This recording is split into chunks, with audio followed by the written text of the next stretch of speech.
kupuju klime na trk brže bolje da sebi riješe problem, a na kraju naprave još veći problem nego šta je. Prilikom kupnje klima uređaja za apartmane bitno je paziti na više stvari. Kupnja klime gledajući samo cijenu ili kvadraturu, što često dovodi do problema da klima uređaj prejako ili preslabo puše.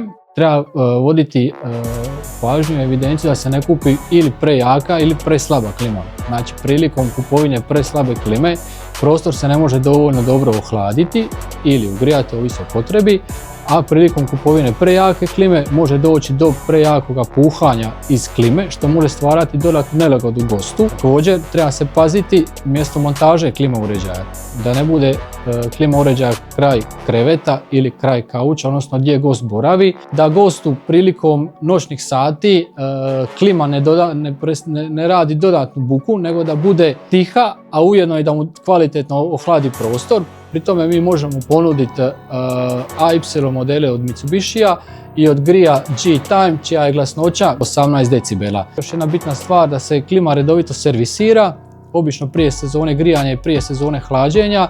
Time se produžuje vijek klimatizacijskih uređaja, smanjuju se kvarovi i klima uređaj puno bolje i kvalitetnije radi. Bitno je da gost bude zadovoljan, da bude mu ugodno u prostoru, da je klima jednostavna za korištenje,